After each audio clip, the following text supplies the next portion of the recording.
Hi, my name is Tom, and I'm your certified ski instructor today here at beautiful Calabogie Peaks.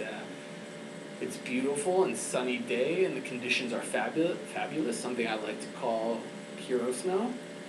Our weather today is 2 degrees with winds out of the southwest at 8 kilometers an hour. Clear skies with 12% chance of snow later on in the evening, which will improve conditions. Right now we're working with machine groomed snow. Our base is 89 centimeters and our summit is also 89 centimeters.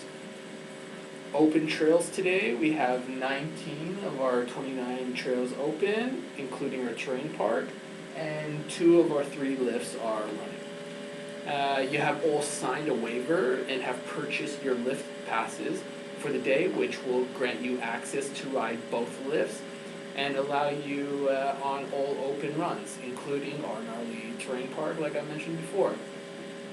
All closed trails will be taped off, so if you see bright orange tape, do not under any circumstances enter into that area. All ribbon and fence areas are deemed out of bounds unless otherwise posted. For your safety and the safety of others, please respect all posted signs.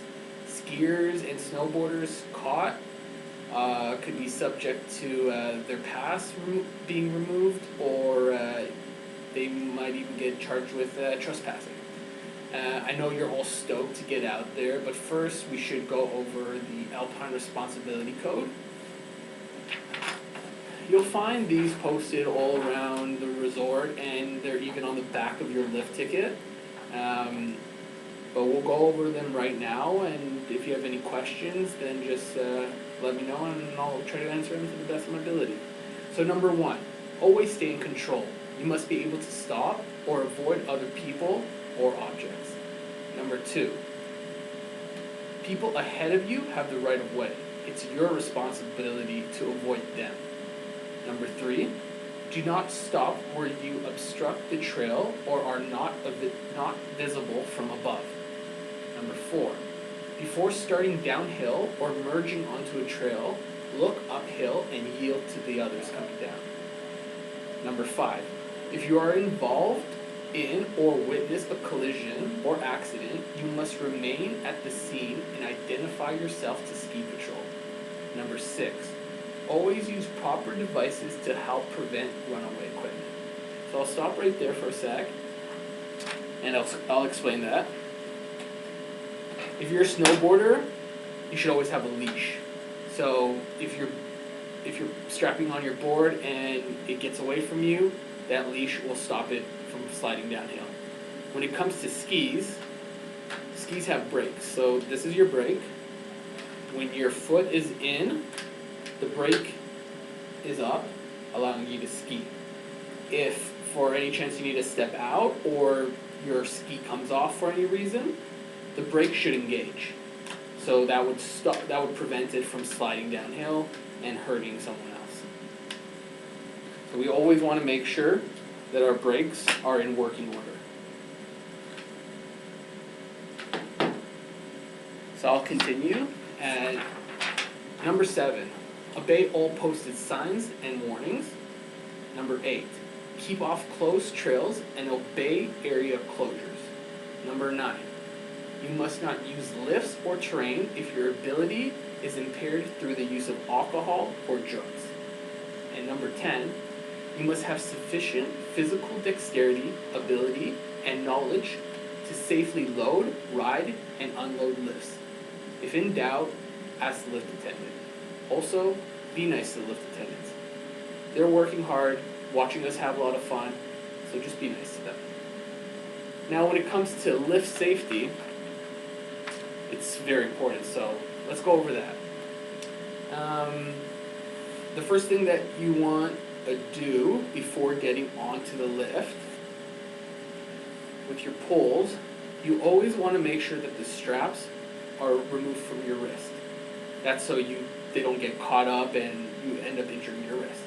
The best practice would be to place both ski poles in one hand and then use your free hand to guide the chair looking behind you and sit down. Then with your ski poles, you could either stick them under your butt, sit on them, just hold them in your hand, put them under your arm, just keep them out of the way and from getting caught on anything as the chair ascends the hill. So that's definitely important. The next thing is to lower the bar promptly and keep the bar down until indicated at the top of the lift. You'll see those designated signs. Once at the top and you see that sign, you raise the bar and then you offload off the lift. It's very important to clear the ramp area quickly so you avoid congestion. You don't want other people having to ski around you or jump over you or, worst case, ski into you. So skiing is fun, it's rewarding, it's a physical activity, but with all these, there's the potential for risk and injury. So I'll repeat, it is mandatory to wear your helmet at all times while on the hill and stay in control of yourself. When skiing, you are always responsible for the person in your path. It is your duty to avoid any potential collisions. That means leave adequate space between you and the person in front. Well, the weather is great today, and you all seem to be dressed properly. If at any time you get cold, we can head into the chalet and warm up by the fire with a nice cup of coffee or cocoa. Before we get out there, does anyone have any medical conditions, concerns, or medicine that I should be aware of? No? Are there any other questions about the rules or safety equipment? Anything that I've gone over that you might be confused about? Great. Well, then let's just get out there and have some fun.